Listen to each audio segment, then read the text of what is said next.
আসসালামু আলাইকুম। Perfect cooking tips চ্যানেলের পক্ষ থেকে স্বাগতম। আজ আমি এমন একটা রেসিপি নিয়ে এসেছি যে রেসিপিটির সঙ্গে সবাই পরিচিত।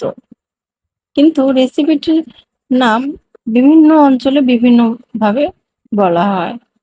কেউ বলে খুরমা, কেউ বলে মোরালি, কেউ বা বলে গজা। যেটাই বলেন রেসিপি তো একটাই। আশা করি রেসিপিটা ভালো লাগবে। সমস্ত টিপস সহ আজকের রেসিপিটা আমি উপস্থাপন করব। চলুন যাওয়া যাক মূল ভিডিওতে। এখানে আমি ২ কাপ ময়দা নিয়ে নিচ্ছি। আপনারা চাইলে আটাও নিতে পারেন। দিয়ে দিব পরিমাণ মতো লবণ। এবার আমি এড করে দিব ৩ টেবিল চামচ তেল, রেগুলার তেল অর্থাৎ সয়াবিন তেল, যেটাতে আমরা প্রতিনিয়তই রান্না করে থাকি। এবার দিয়ে দিব আমি ৩ টেবিল চামচ চিনি। এটা অপশনাল। আপনারা চাইলে দিতে পারেন বা নাও দিতে পারেন। তবে দিলে একটু ভালো হবে। এবার আমি খুব সুন্দরভাবে তেলের সঙ্গে মাখিয়ে নিয়ে ২-৩ মিনিট এটা খুব সুন্দরভাবে মাখিয়ে নিয়ে এর মধ্যে এড করে দিব আমি হালকা গরম পানি। গরম পানিটা আমি ২ টা স্টেপে এড করে দিব। ১ম এই সবগুলো গরম পানি একসাথে দিয়ে দিব না। কারণ নরম হওয়ার সম্ভাবনাটা থেকে যায়। এবার এড করে দিব কালো জিরা, যেটা মোস্ট ইম্পোর্টেন্ট। কারণ এটাতে স্বাদটা দ্বিগুণ পরিমাণ বাড়িয়ে দেয়। আমার আটাগুলো হয়ে গেছে। এবার আমি এটা ঢেকে রাখবো।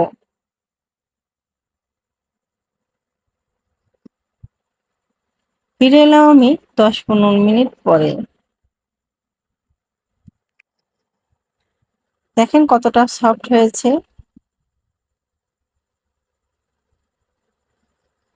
হাতের তালুর সাহায্যে আমি একটু বড় করে নিচ্ছি। এবার বেলনা দিয়ে একটু বেলে নেব।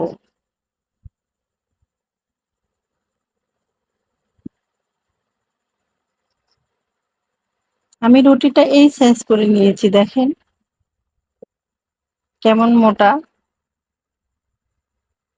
বেশি মোটা করা যাবে না এবং পাতলাও করা যাবে না। তবে যেটাই করেন এটা নির্ভর করবে সম্পূর্ণ ভাজার উপর। আমি ২ সাইড থেকে হালকা কেটে ফেলে দিচ্ছি চিকন করে।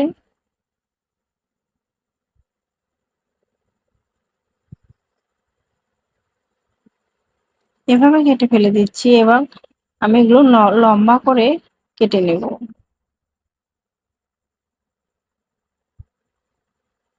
মাঝখান দিয়ে ২ টা অংশে বিভক্ত করে নিলাম। এবার এগুলো সম্পূর্ণ উঠিয়ে নিচ্ছি আমি।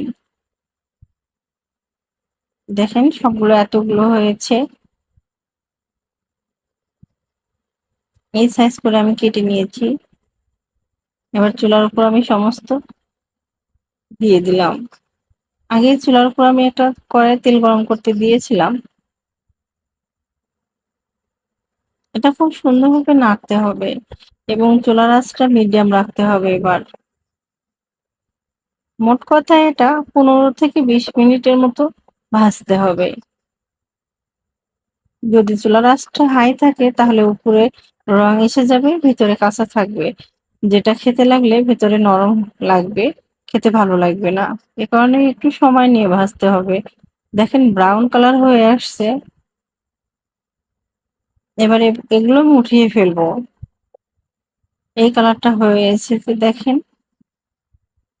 সমস্ত উঠিয়ে ফেললাম আমি।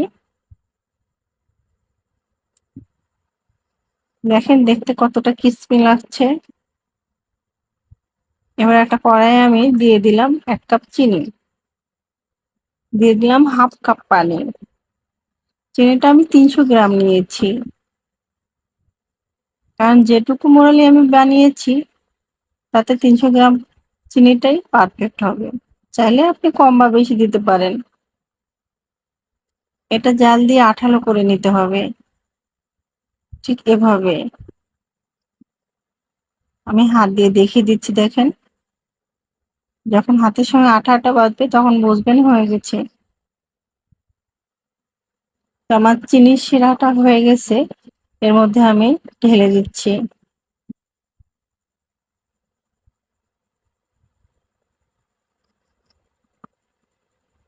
এখন চুলার আঁচটা মিডিয়াম রেখে মোরালিগুলো ভাজতে হবে এবং সারাক্ষণ নাড়তে হবে যেন সমস্ত মোরালির সঙ্গে চিনির শিরাটা সমানভাবে অ্যাড হয়ে যায়।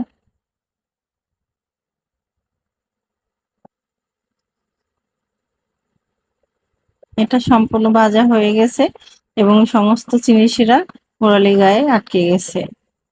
এবার ঠান্ডা করে আমি নামিয়ে ফেলবো। আমার চ্যানেলে যারা নতুন তারা প্লিজ আমার চ্যানেলটি সাবস্ক্রাইব করে দিবেন এবং ভালো লাগলে ভিডিওটি একটা লাইক করবেন এবং কমেন্টে জানিয়ে যাবেন কেমন হয়েছে। ভালো থাকবেন সবাই, সুস্থ থাকবেন। আল্লাহ হাফেজ, বাই বাই, টাটা।